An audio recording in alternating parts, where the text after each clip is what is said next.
ఎక్కడ కూడా క్రింజ్ అనిపించే చాలా బాగుంది.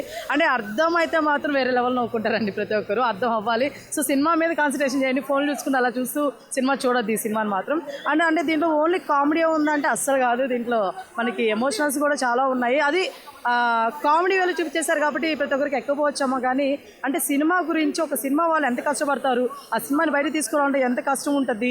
సో ఈ టైంలో ఏంటంటే, ఈ టైం గ్యాప్లో ఏంటంటే ఫ్యామిలీని పట్టించుకోకపోవడం అంటే, టైం ఇవ్వకపోవడం అంటే దానికి అర్థం వాళ్ళ మీద ఎమోషన్స్ లేకపోవడం కాదు, లేకపోతే ఎఫెక్షన్ లేకపోవడం కాదు, లవ్ ఎఫెక్షన్ ఉందన్నమాట. కాకపోతే చూపించే టైంలో చూపిస్తారు. సో ఇవి అర్థం చేసుకోవాలి. క్లైమాక్స్లో మదర్ సెంటిమెంట్ చాలా బాగా చూపించారండి, నాకు చాలా బాగా అనిపించిందండి నిజంగా. హీరోయిన్ కూడా చాలా బాగా చేశారు. సాంగ్స్ యావరేజ్ అండి, సాంగ్స్ అయితే యావరేజ్. ఎస్ ఆయనది బాగుందండి. హీరోయిన్ కూడా చాలా మంచి గ్రేస్గా వస్తుంది, అమ్మాయి చాలా బాగుంది, చాలా బాగా చూపించారు హీరోయిన్ గారిని. అండ్ కామెడీ టైమింగ్స్ ప్రతి ఒక్కరు కూడా చాలా బాగా అనిపించినాయి నాకు. ఎవరు కూడా తక్కువ చేయలేదు, అందరు బాగా చేస్తారు అనిపించింది. బీజిఎం ఓకేనండి, అంటే నా పరంగా అయితే సాంగ్స్ ఇవన్నీ పెద్ద ఏమో అనిపించలేదు, కానీ ఫన్ చాలా బాగా క్రియేట్ చేశారు. అట్ ది సేమ్ టైం లాస్ట్లో ఎమోషన్ అనేది బాగా పండించారు అనమాట వాళ్ళ మదర్ దగ్గర. ఓన్లీ అది ఒక 2 minutes ఉంటుందండి, కానీ ఆ 2 minutes కూడా చాలా బాగా అనిపించింది, చాలా బాగా చేశారు. మూవీ అయితే చాలా బాగుందండి. ఎస్, మూవీ చాలా బాగుంది. కంగ్రాచులేషన్ సందీప్ గారు, విశ్వక్ హీరో గారు, హీరోయిన్ బాగుంది, చాలా బాగుంది మూవీ. అందరూ వచ్చి ఎంజాయ్ చేయొచ్చు. రేటింగ్ 5 అనే ఇవ్వచ్చు. విశ్వక్ సేను ప్రతి డైలాగ్ని మళ్ళీ తను రిపీట్ చేసి చెప్తారు కదా, అది బాగుంది. మదర్ సెంటిమెంట్, ఫ్యామిలీ వాల్యూస్ కూడా ఉండాలి, బాగుందండి. అంతా అన్నీ చూపించారు. ఫంకీ ఒక అటర్ ఫ్లాప్, నాకు నచ్చలేదు సినిమా. ఒక స్టోరీ లేదు, ఒక కామెడీ లేదు, ఒక ఎలివేషన్ లేదు, ఏమీ లేదు.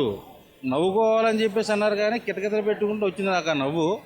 దయచేసి ఇలాంటి లఫంగి సినిమాలు తీయొద్దని నేను చెప్తా. మీకు డబ్బులుంటే దాచుకోమని చెప్తా. దయచేసి ఒక ప్రొడ్యూసర్ కానీ, ఒక హీరో కానీ, ఒక డైరెక్టర్ కానీ మంచి సబ్జెక్ట్తో వస్తే సినిమా హిట్ అవుద్ది. నువ్వు 20 కోట్లు పెట్టినా, 22 కోట్లు పెట్టినా ఎవరికి ఆ మాత్రం తక్కువ కామెడీ కోసం నా ఫోన్ ఆన్ చేసుకుని నేను వీడియో చూసుకోగలను. మీరేదో పెద్ద గొప్ప కావ్యం తీసినట్టయితే కాదు.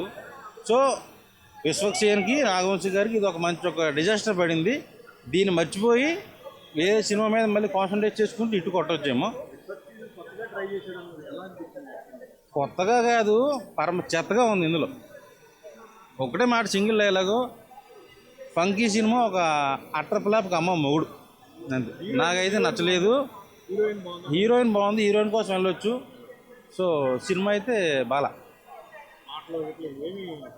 సినిమా ఏ బాగాలేదంటే ఒక 2-3 పాటలు ఏం బాగుంటాయి. ఆ మాత్రం పాత సినిమా పాటలు చూడలేము ఏంటి ఫోన్లో. సో నా 220 రూపాయలు అయితే బొక్క అయింది నాకు.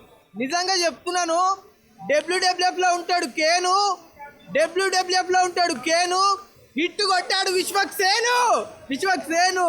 నిజంగా మూవీ అయితే చాలా అంటే చాలా బాగుంది. ఎంత బాగుంది అంటే, పాట్నా సిటీ బీహార్ ఏముంది, హీరోయిన్ కయాడు లోహర్ ఆ పేరైతే నాకైతే అర్థం కాలే, చాలా టైం పట్టింది. మూవీలో మాత్రం ఒక్కొక్క సీన్ అయితే, ప్రతి సిచ్యువేషన్, ప్రతి సీను ఫుల్ అంటే ఫుల్ ఎంజాయ్ చేస్తారు.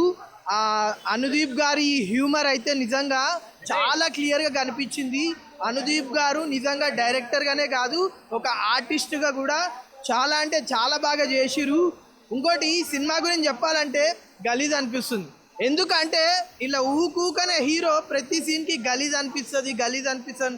జనరల్గా ప్రతి ఒక్కరి లైఫ్లో, ప్రతి ఒక్కరి దగ్గర జరిగే మాటలు. నిజంగా లాస్ట్లో అయితే ఒక డిసప్పాయింట్మెంట్ ఉంది. హీరోయిన్ ప్రపోజ్ చేస్తాడు, హీరోయిన్ ఏమో కిస్ అడుగుతాడు. అప్పుడు హీరోయిన్ గలీజ్ ఉంటుంది అంటది. అదొక్కటి పెట్టకుండా ఏమైనా పెడితే బాగుంటుండే అనిపించింది. Thank you.